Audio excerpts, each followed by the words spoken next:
رمضان المبارک کے بعد ذوالحج کا مہینہ اسلامی مہینوں میں نہایت اہمیت کا حامل ہے۔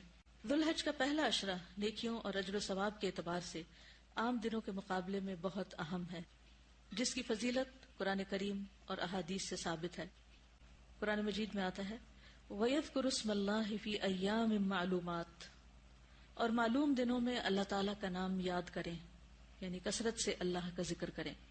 صحیح الترغیب والترہیب کی حدیث ہے، رسول اللہ صلی اللہ علیہ وسلم نے فرمایا دنیا کے دنوں میں افضل ترین دن 10 دن یعنی عشرہ ذوالحجہ ہیں، اور ان دنوں میں کیا گیا عمل سب سے افضل عمل ہے۔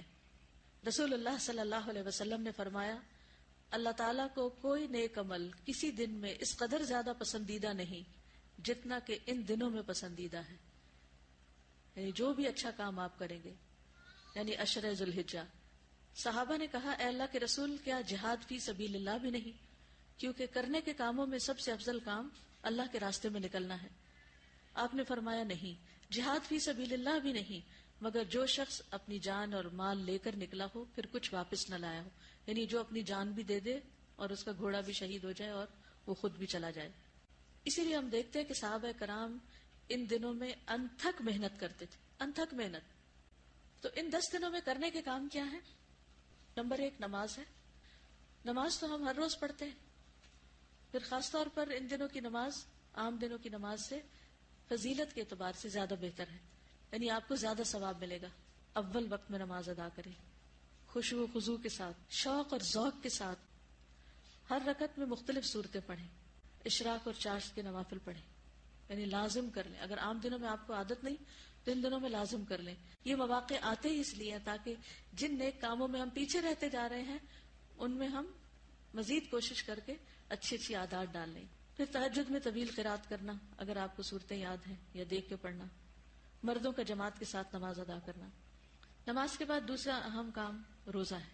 9 ذوالحج کا روزہ رکھنا خصوصی طور پر، کیونکہ وہ 2 سال کے گناہوں کی معافی کا ذریعہ ہے۔ اس کے علاوہ بھی اگر ہو سکے تو پورا عشرہ جو ہے 10ویں دن تو خرید ہوگی، لیکن 9 دن اگر روزے رکھ لیں تو بہت ہی اچھے ہیں، کیونکہ ان روزوں کا ثواب عام دنوں کے روزوں سے زیادہ ہوگا۔ اور اس میں آپ قضا کی نیت سے بھی رکھ سکتے ہیں، سوائے 9 کے، کیونکہ 9 تاریخ کا روزہ تو مسنون روزہ ہے، وہ تو اسی دن کی نیت سے رکھنا ہوگا۔ پہلے 8 روزے اگر آپ کے پچھلے کوئی قضا رہتے ہیں تو ان کو بھی پورا کر سکتے ہیں۔ اسی طرح قرآن مجید کے ساتھ شغف میک شور کے عام دنوں سے زیادہ پڑھنا ہے، ٹھیک ہے، چاہے ایک صفحہ ہی زیادہ کیوں نہ پڑھے۔ پھر اسی طرح کام کاج کرتے ہوئے مختلف قرآن کی قرات سننا، نئی صورتیں حفظ کرنا، حفظ کی دہرائی کرنا، قرآن مجید کا ترجمہ اور تفسیر پڑھنا یا سننا۔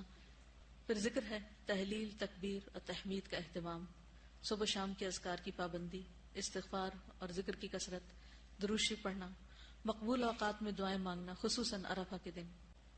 پھر صدقہ و خیرات، ہر روز کچھ نہ کچھ ضرور صدقہ کریں، چاہے چھوٹی سے چھوٹی اماؤنٹ ہو۔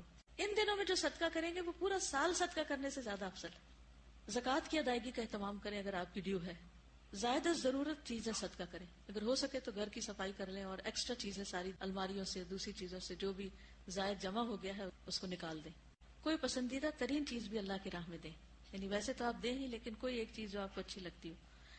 والدین، بیوی بچوں اور عزیز و اقارب پر خرچ کرنا، رشتہ داروں وغیرہ کے لیے عید کے تحفے، تحائف وغیرہ، یا جو بھی آپ اس میں سے کر سکیں، ان کو فون وغیرہ کریں، خصوصاً عید سے پہلے۔ عام دنوں میں اگر نہیں تو عید سے پہلے یا عید کے دن، وہ بھی 10واں دن ہی شمار ہوگا۔ پڑوسیوں کی خبر گیری، ضرورت مندوں کی مدد، اجتماعی بھلائی کے کاموں میں والنٹریلی خدمت انجام دینا۔ قربانی تک ناخن اور بال نہ کاٹنا، کیونکہ اگلے 10 دن میں ایک بال بھی نہیں اتار سکتے آپ۔ پھر عید کے دن کی سنتوں پر عمل کرنا، عید کی نماز کا اہتمام کرنا، اخلاص نیت سے قربانی کرنا، قربانی کا گوشت کھانا اور دوسروں کو کھلانا۔ پھر متفرقات میں نیکی کا کوئی موقع ضائع نہ کرنا، بے مقصد کاموں اور باتوں سے پرہیز کرنا، گناہوں سے بچنا، یہ کچھ کرنے کے کام ہیں جن کو آپ کر سکتے ہیں۔ آئندہ کے دنوں میں جو آپ اچھے عمل کریں گے، وہ عمل اگرچہ آپ سال کے باقی دنوں میں بھی کرتے ہیں، لیکن ان دنوں میں کرنے سے وہ کام اللہ تعالیٰ کو زیادہ پیارا ہوتا ہے۔ تو اس لیے آنے والے 10 دنوں کو معمولی نہ سمجھیں، ان کی قدر کریں۔ ہمیں نہیں معلوم کہ آئندہ سال یہ دن ہماری زندگی میں آتے ہیں یا نہیں آتے، اس لیے آج سے پلان کر لیں کہ ہم نے اگلے 10 دن کیا کرنا ہے۔